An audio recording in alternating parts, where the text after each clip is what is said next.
Hey guys, it's Christina from Derpgear. I just wanted to do a quick beginner tips and tricks. I'm using a short string Leviwand. This is more of a help. I just got my first Leviwand, just took out of the box. What do I do with this thing? So yeah, here it is.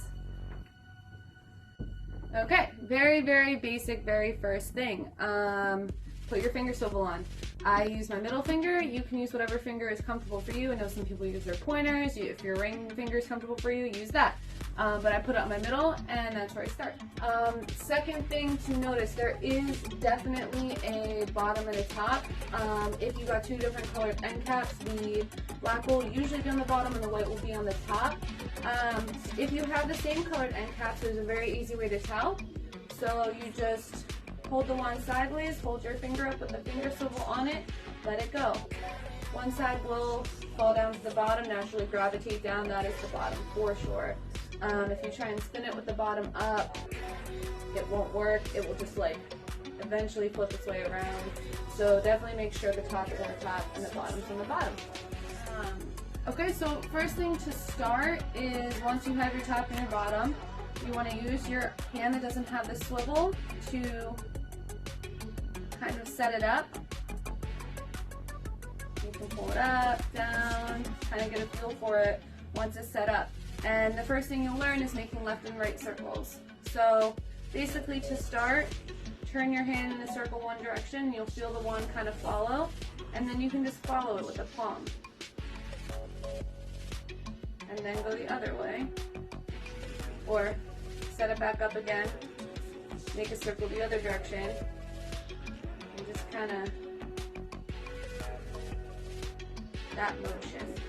Practice that. It'll take you a little bit to get, but once you get it and you feel that momentum and the flow, all of the other things will come based off of that, basically. Once you have your circles down and you're in flow, the most common things that I find the beginners might not know is the biggest game of wanding is to make sure it doesn't hit anything or hit you, hit your clothes, hit the string even.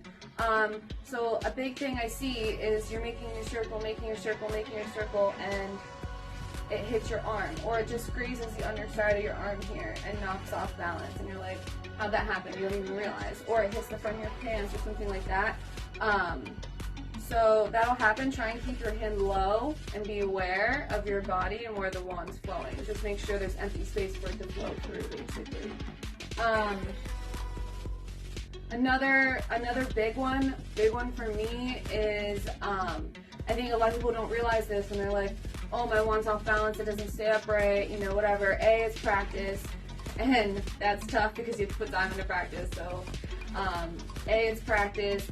And B, I think a lot of people don't realize that when you're spinning your wand, if it goes off like that, continuing to spin it isn't going to bring it back upright. It will never set itself back upright. This may be cool looking, but it will never start again in an upright position. So set it back up like you did the first time and start again. Eventually, you'll learn things to make that look smooth.